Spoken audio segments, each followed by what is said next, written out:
Heroes aren't always in adventure mode. Sometimes they need time to recuperate from their wounds, as well as an opportunity to spend their treasure and party with the townsfolk. The thrilling life of dungeon delving and monster slaying will eventually burn your adventurer out, and everyone needs to take a break now and then. In this episode, we're going to be taking it easy.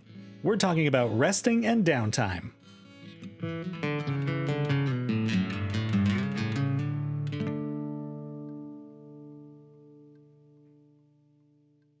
There are rules for almost everything in D&D, and how to rest is no exception. The first thing we're going to talk about is the types of rest your character can take, either a short rest or a long rest. A short rest is a small break that the party can take to tend to wounds and replenish some abilities during the adventuring day.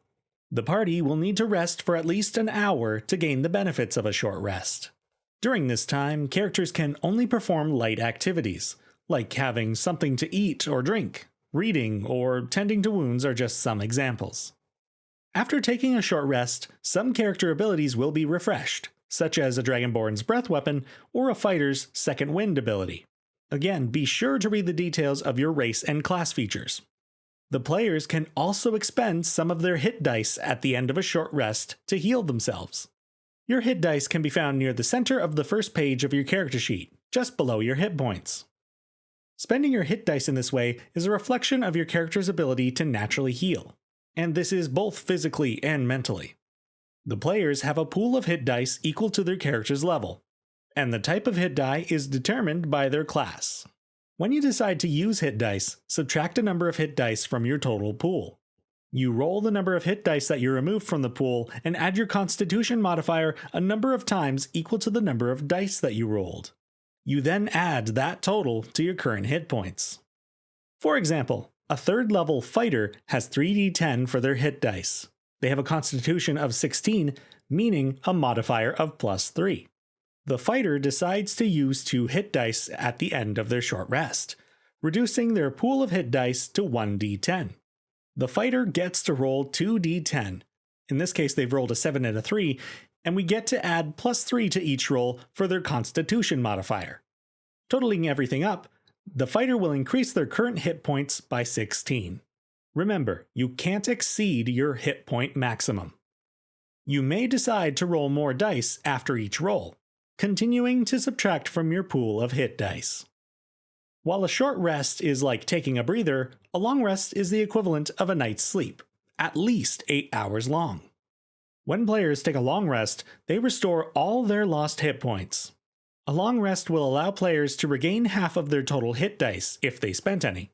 It's a minimum of 1, and you round down if your total hit die pool is an odd number.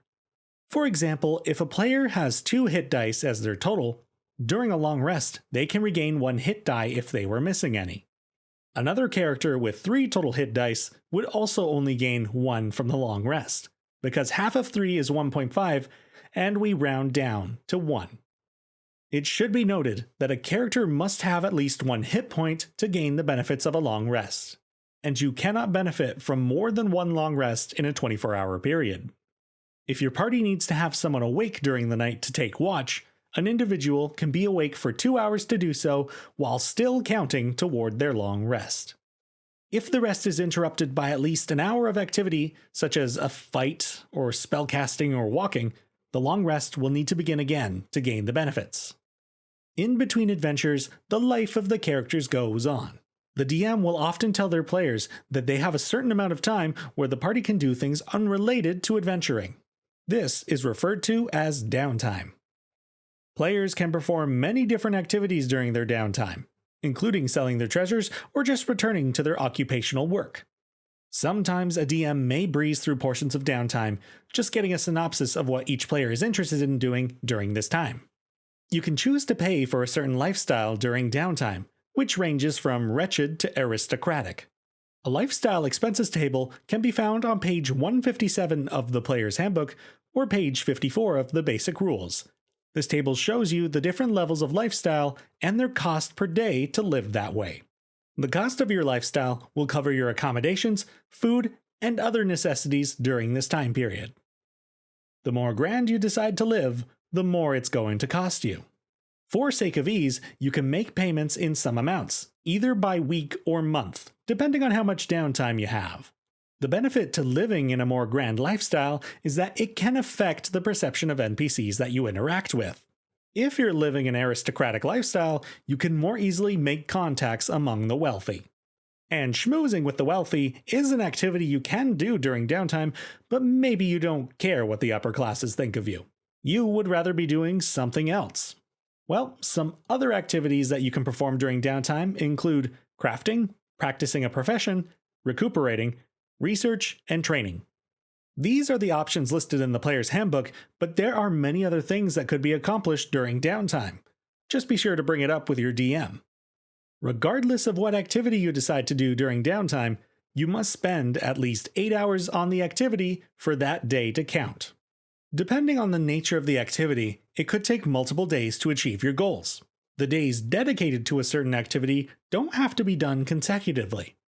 You could craft armor one day, and then do research about dragons the next. And then the day after that, you can revisit the armor and continue with the progress you've already made.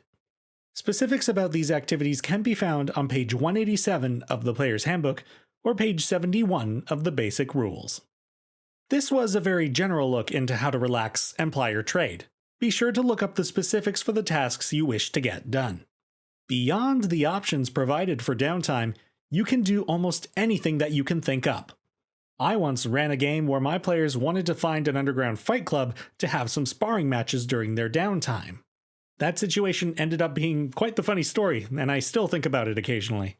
As for resting, I'm sure you'll become quite used to those rules pretty quickly, almost as if your character's hit points depended on it. Though this episode was pretty short and easygoing, I might recommend taking a short rest, because we are about to delve into the world of the arcane. Next time, we'll be talking about magic and spellcasting. Until then, be kind and play dicely.